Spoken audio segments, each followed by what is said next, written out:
Hello, it's the evening of day 4. It's a little late for me today. It's been a long day. I'm a little tired. So excuse me if I fumble with my words here. Tonight's going to be an interesting night to see if our sourdough starters have taken a turn at all. I'm really excited to take a look. Let's go see. Our brown rice starter is not looking nearly as active.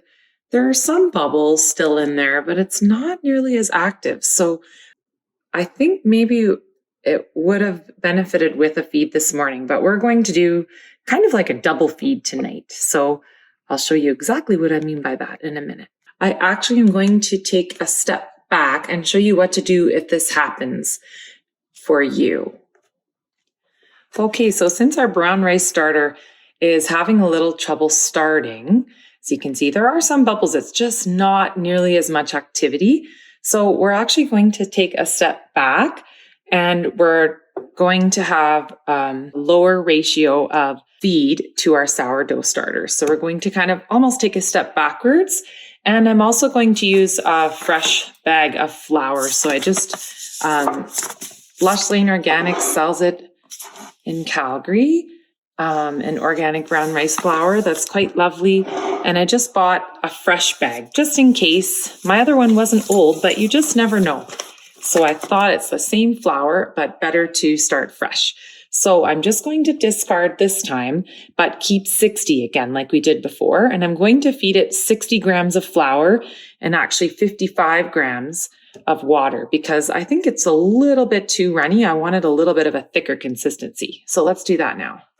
So again, I'm going to discard all but 60 grams and give it a good mix first because sometimes it's kind of settled at the bottom. So just give it a good mix. So there I've got about 60 grams left. And so now I'm going to feed 60 grams of my fresh flour. So if your starter at this point is still not super active, there could be many reasons why. It's not necessarily that the flour wasn't fresh enough or that you don't have any biological activity happening, any fermentation happening. It isn't necessarily the case. As we could see the bubbles, it could be the water, it could be the temperature, the climate, it could be the flour. So we're just trying to eliminate one of the factors that it could be the flour by using a fresh bag of flour. So now we'll add our 50 grams of liquid, which will be 40 grams of water and 10 grams of pineapple juice. Just to give it a little bit of a boost. Sometimes the extra sugars too can give it a bit of a boost.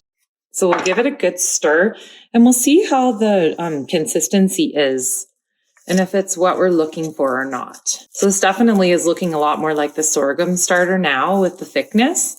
But when we continue to stir brown rice flour starter, it tends to get thinner. So I'll show you, I'll keep stirring for a few minutes and then I'll come back and show you how it looks. Okay, you can see here now, this is much more like a thick paste. So I'm going to try that out and see how that goes. Just because I felt that the sorghum sourdough, that's a tongue twister, isn't it? The sorghum sourdough starter was a lot thicker in its consistency and it was doing a lot better. So I decided that I would just kind of bring this back to this consistency. And now if I continue to feed it 1-to-1, it should be great. So there's our consistency there. So we'll just scrape down our sides. And here I'm just going to show you my little jiggle test. And you can see how it jiggles on the top. Because I've added more flour again, I do need to raise my elastic.